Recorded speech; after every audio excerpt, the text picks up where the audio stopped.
All right, so welcome to painting stuff instead of Cerakoting, because I was really thinking about it, and the only thing that I would benefit off Cerakoting would be these coolant pipes. But this the black one, I can get some. Uh, it's almost like a pool noodle type thing, but it's actually for like water heaters, and I can get that wrapped around there. But the bottom one, not really able to do much about that. But instead of paying like $600 to get everything Cerakoted, I figured it makes more sense to just put that money elsewhere instead of worrying about one pipe being this one, which goes in between the heads, you know, heat soaking the heads, but it's kind of far down in there. So I think it'll be all right. So all I'm doing now is I'm taking off the compressor housing and gonna get everything primed up and painted up. Gonna need to go grab some paint. Like I said, kind of going with the Ford Blue, but because I'm doing stuff out of a can, I might see if I can get something kind of sparkly and then make it all fabulous.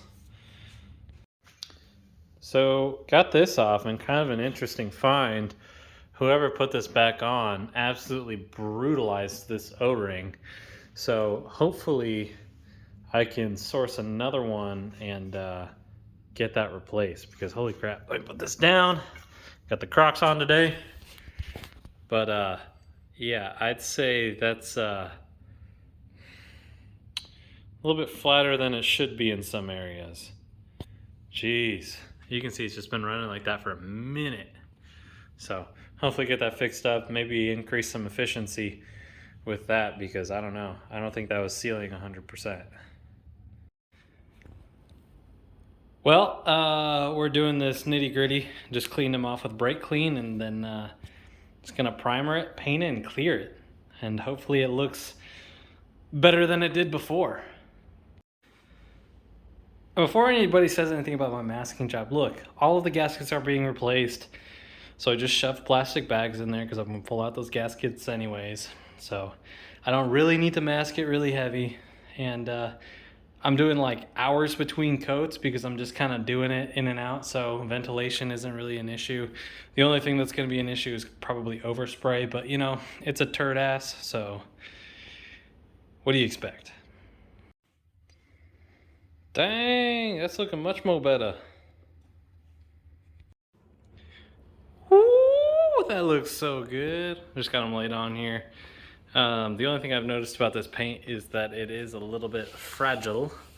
It'll kind of peel off a little bit, but that'll be covered by a coupler, so I'm not too worried about that.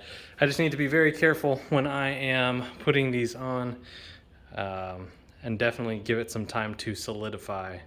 But we're gonna paint this black next, wrap these, and then probably work on the engine bay stuff and getting that tran swapped out and whatnot. So we got a bit of a mess in the background here. Obviously, painting up some things. This, we're gonna do a gloss black, kind of offset the direct port. So what I'm gonna do is I am actually going to take off the direct port here and then tape up all of these ports. I'm kind of a function over form kind of guy, so me painting this is, not gonna be the best, just kind of like the valve covers. But let's get to it and get some taping going.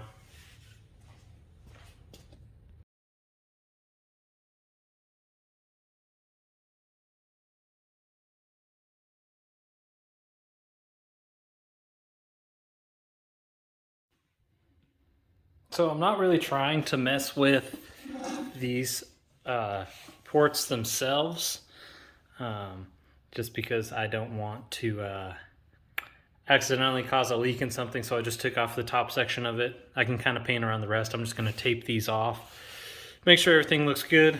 Obviously this thing needs a pretty good scrubbing, so I've got some brake clean and a couple brushes, and we're gonna give her a little bit of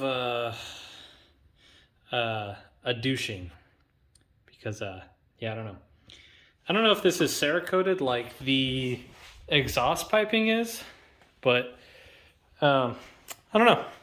I don't think this is the OEM color as far as I remember. It might be, but it seems like it's a little bit brighter than just the regular cast aluminum. So I think this might already be coated, but it'll be all right to just kind of paint over. But we're just gonna use some engine enamel. A couple cool things to note is this has an actual couple bungs for boost reference on it. So this methanol kit is reading true intake manifold pressure. If you have a boost port before the throttle body, there's actually a lot more boost because the throttle valve is like can be some boost reduction as it closes. So the pressure before the throttle body actually is usually a little bit higher depending when the throttle snaps closed. So having your boost reference in the actual intake manifold is a good idea if you have a methanol kit, just so it doesn't continue to spray when you let off the throttle, because there will be pressure briefly as that throttle closes when the blow-off valves are opening.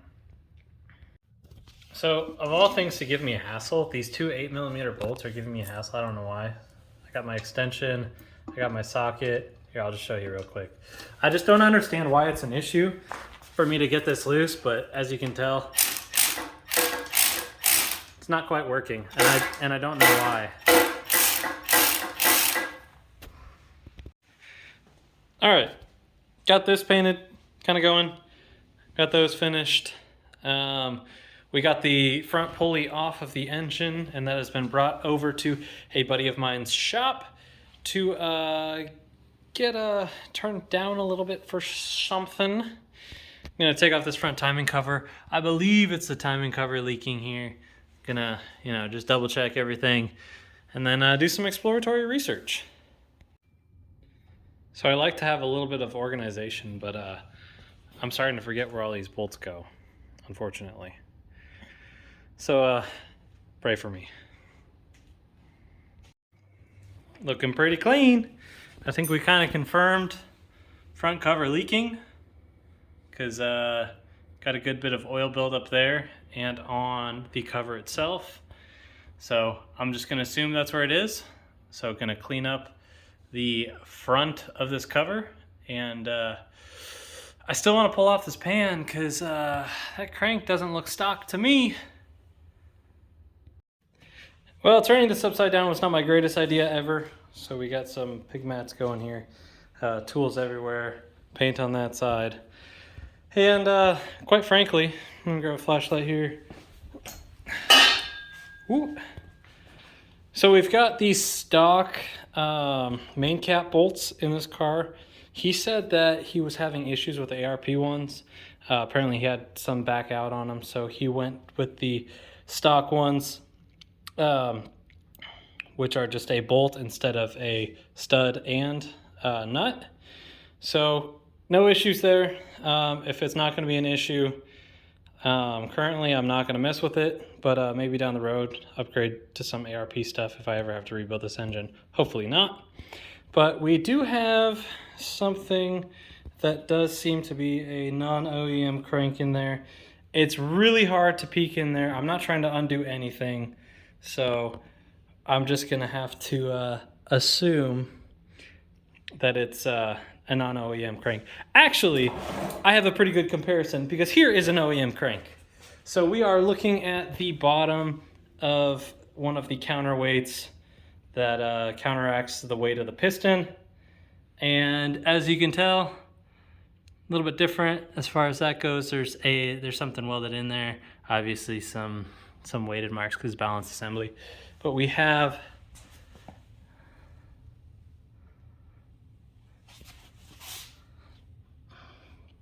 some different marks on the OEM crank.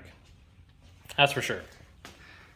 That says HL3E6300 AAE, and then there's some timing or some weight marks over there scratched into it. This,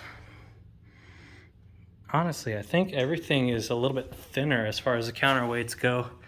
This is obviously dusty and crusty because it's been sitting in my garage forever, but I don't have the QR code on the front of the counterweight, and it just looks a bit different. The machining looks to be in a bit better shape on the counterweights. I don't know if you can kind of tell there, but definitely not an original crank.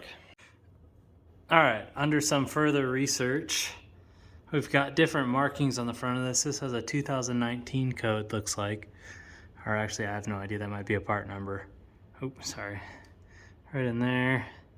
Wow, this crank right here has a straight up date and code stamped into it.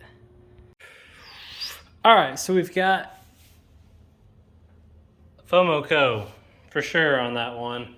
And so I oriented that crank like this one, and I finally know for sure that it is not a Cali's crank. And the way we found out is, let me look in here, see if I can get it. Hang on. This is gonna be an awkward angle, but right there. See if I can even get it to focus. Right there, you can see some faux. Right there, for Fomoco. So the crank is actually an updated 16 plus crank. And unless Cali's is stamping Fomoco on their stuff, the only difference is it's a Raptor style crank, which was put in all the 16 plus. The reason we know the difference is because this timing gear is smaller on the old style crank compared to the new style one. So we've just got an OEM crank in this, albeit a little bit newer one. Kind of sad news. All right, so got with the previous owner and found out that it is 100% a Fomoco crankshaft. So this would be the same crankshaft that is in my last build that I did. It is a Raptor crank. Obviously you got the difference. I already mentioned that. But have clarified with him that it is a, well, technically it's a Livernois machine balanced and modified crankshaft from one of their engine builds that he originally bought. There was a little bit of a miscommunication, and I don't really blame him or anything, and I'm not really too concerned about it because this crankshaft has held up just fine. Quite frankly, I think there's going to be a bit of issues getting the power down in other components, and I don't think the crankshaft is one of them.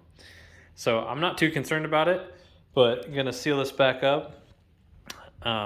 Cleaned up the surface already a bit with some razor blades, and going to get it going. So in other news, got the engine mostly back together. We got the timing cover and oil pan back on, hopefully sealed up right so we don't have that leak anymore. Gonna clean it up after the RTV's got some time to seal up. But we found another little restriction here. So I was having some boost creep issues, not boost creep, but boost spike issues. So I'm gonna actually clean out this wastegate and make sure she's flowing right, because that's how you control your boost is, wastegate. So I'm going to clean that up, make sure everything is good. Everything else otherwise looks pretty decent. Then in the next video, just because this one's getting kind of lengthy, gonna wrap these up and then have the engine ready to go back in, but we're gonna swap out the transmission next. So sealed up hopefully that leak, and did some self-discovery in the engine. It definitely has rods and pistons and a Raptor style crank, which is a 16 plus EcoBoost crank. And quite frankly, not too concerned about it, because if you guys know, I am in this car very right. Basically, I paid for this car less than I parted out my last one for, and it has 60,000 miles less and a big single turbo. So yeah, we're gonna get her going.